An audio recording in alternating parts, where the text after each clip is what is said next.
What's up, guys? Scott Litt here, owner of Iron City Power Washing. Hope you guys are doing well. Hope y'all enjoyed the previous video of us cleaning this apartment complex. We are on our final day here. I'm letting my tank fill up again at one of the two water sources. Kind of frustrating, but hey, it's the nature of the beast. We're getting paid very handsomely to be out here to do just simple soft washing.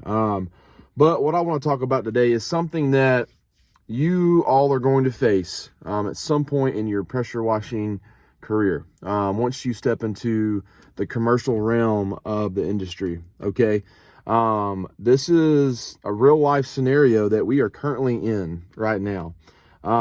It's not a big deal, but it could have been a big deal. I had to go around a few people to get to the top to make it happen. So, as you all know, to really do any work in this industry, residential or commercial, you need insurance, right? If you go to a residential house uninsured and something happens, you're paying out of pocket, right? You could potentially get sued. You could get in a lot of trouble. So we're not going to get into the whole why you should have insurance type thing, but if you are doing this full-time, part-time, if you are showing up to people's houses on a regular basis, you need to form an LLC or an S Corp and get insured. Okay, get liability insurance just to cover your tail, just to protect people's property, just to have the peace of mind and knowing that if something were to happen to you or someone's property, you are taken care of. Okay, let's flip that over to the commercial side. Okay, the commercial world is a whole different beast in every aspect of the pressure washing industry, right? You usually don't get paid until 30 days. You are usually required workman's comp. Umbrella insurance, your automobile coverage has to most of the time be a commercial coverage. There's a lot of things that have to be put into place to even become compliant to work for these larger construction companies, which is kind of what we had to face, right? We've done a lot of big jobs. We have a lot of coverage. Our competitive advantage right now in the commercial world is we've paid a lot of money into insurances, mostly workers' comp, to get us to the point to where, you know, if a few companies get a call for a bid and they're not compliant with the amount of coverage they have in their insurance, they're either going to have to pay more money to even get in a position to do the job, or they can't do it. And that happens to a lot of guys. We decided that due to the amount of volume we're getting in the commercial world, the amount of calls that we're getting, we just went ahead and bit the bullet and decided, hey, we're just going to go ahead and get the coverage needed to really do all these jobs, right? So what happened in this particular scenario is the beginning of the year, we did a really large parking garage for a construction company. I'm not going to mention their names. And the process works like this, okay? You get the call. Hey, we want you to come out and give us a bid for cleaning this, and this. You know, for our instance, it was a parking garage, horizontal and vertical work, $30,000 job. 3 bids were placed. 2 of the companies didn't have the right insurance, left us. Our bid was double theirs.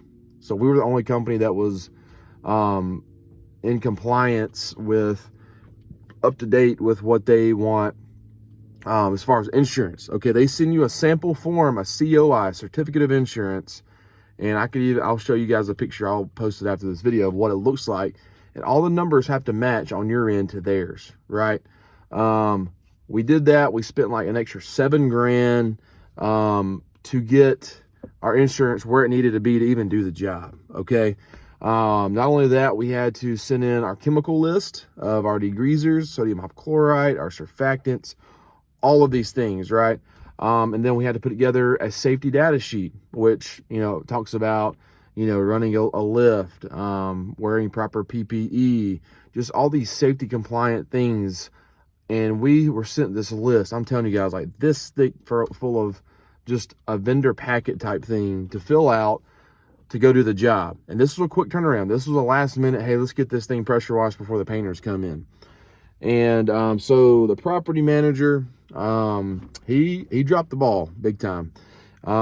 He told us, like, everything he asked us for, we did our due diligence, sent it in, and he said, hey guys, you are good to go. Y'all go do the job. So in our mind, our insurance was approved. our, chemical lists were improved. Our SDS sheets were approved for safety. All the things were taken care of. Like we had to, every day, I'm talking about get up at 5 a.m. in the morning, fill this out, fill that out, talk to our agent at our insurance firm that we work with, send this, this, and this, declaration page, all these things, guys, we had to send in, right? We were approved. The property manager called us, the project manager called us and said, go ahead, y'all go do the job. So we show up, knock out the job in 3 days. He told us to send the invoice in 2 weeks prior to when the job started. So we're like, okay, they're going to go ahead and get this payment processed. We're going to do the job and 2 weeks later get paid net 30. Well, we finished the job. The owner shows up. Everything looks great. Superintendent, everything looks great. Even the project manager, everything looks great. Well, we call him like 2 weeks later, say, hey man, like what's the update on getting paid?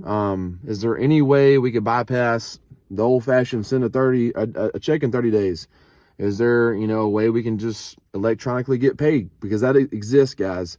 And most companies you work for, they're going to have that option. You have to create a profile to get e-paid. That way you don't have to wait 30 days to get paid. So just keep that in mind. Well, he came back and said, we actually need this piece of insurance, this, and this. And we're just like, hold on a second.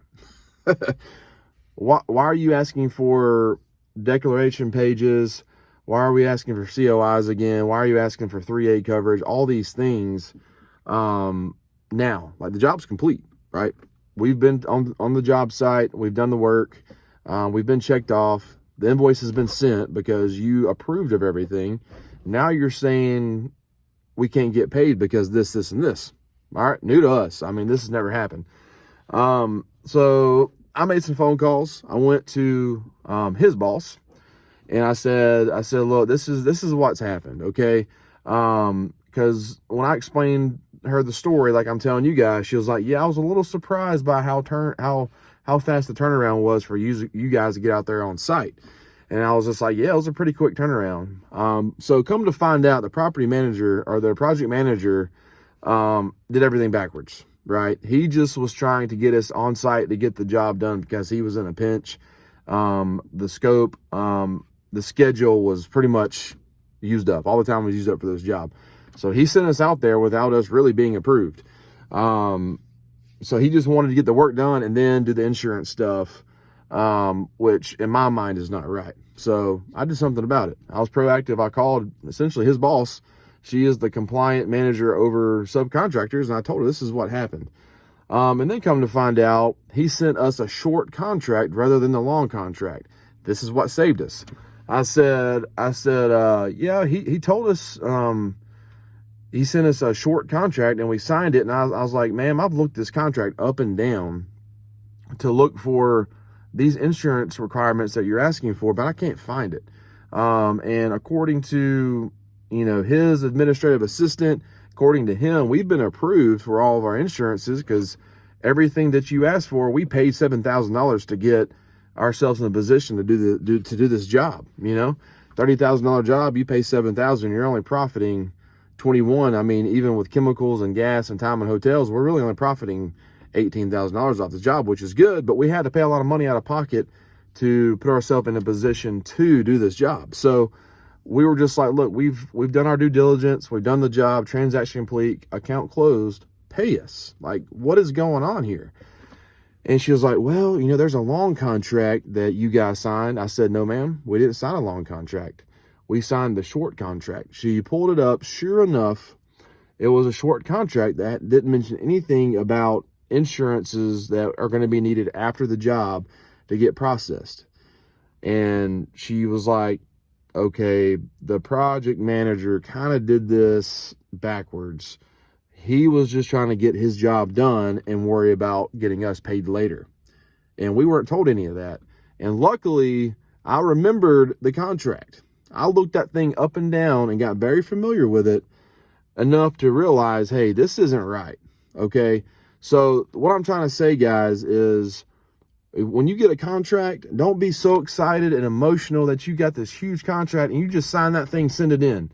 Read it. Get into the fine print, look it over. Make sure you have everything you need before you start that job. Call the compliance lady or whoever it is. Make sure you are truly approved to get on that job site, because we were approved. But there was one form in the long contract that they were missing, but we didn't sign the long contract. We signed the short, which was not in there. So it was a breach of contract. And look, guys, I worked for a very prestigious, large power company called Alabama Power, and I know how this stuff works. And these people see you sometimes as an incompetent pressure washer who just shows up and sprays water. Okay? No. We are grown men. We work hard. We provide for our families. And you just got to make a phone call sometime and let them know you mean business. Otherwise, you're going to be sitting there for months before you get paid. And don't let that happen, guys. If they give you the okay to go do the job, you do the job, you get processed for payment immediately. Don't let them say we need this, this, and this, because that is complete BS. And if that ever happens to you guys, call me and I will walk you through on how to do it. You guys, sometimes you have to bypass people to get to the ones who are really going to process that payment, because the project manager continued to say, insurance isn't my thing. I don't know. So we're working with a guy who didn't even know what he was doing. He didn't know how to do his job. So, but that's not going to get in the way of how I provide for my family and go work hard and get this big contract, to get paid. That's not happening. So what I'm trying to say, guys, is be very careful with these commercial accounts. Okay. There's a lot of things in fine print that a lot of guys overlook before you even start the job. So just do your due diligence and make sure you are very clear with whoever hires you, and ask them, what do I need to send you right now to cover my tail, to cover your tail, so I can get on that job site and complete the job, and then I can get processed for payment. Okay. And is there a short contract or a long contract, or do I need to sign both? In this situation, I'm very thankful that we only signed the short contract, because the long contract mentions the 30-day policy, which we have, but we had to track that down and get that processed. And that takes an extra week. So guys, just be careful in these commercial accounts and just make sure you have all the insurance you need. Don't be afraid to go ahead and pay for those insurances. That's going to put you in a position to do these large jobs. Okay. Because look, as soon as you get a commercial job, they're going to ask you for your certificate of insurance. They're going to probably make you change some stuff inside that COI. They're going to make you up your workers' comp probably.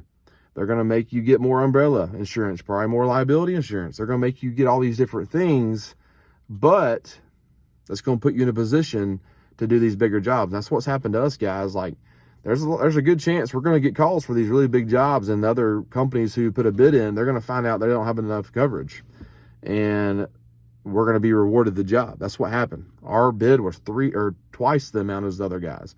I don't even think they knew what they were doing. There's no way that job is a $15,000 job. It's a lot of work. But anyways, guys, just be careful in the commercial world. Realize there's a lot more to it. Just realize too, like, if you don't have insurance, you can't do commercial work. Okay. Scott Lett, Iron City Power Washing, go out there and make things happen, guys. Go find those commercial accounts. Make something happen. Scott Lett, Iron City Power Washing.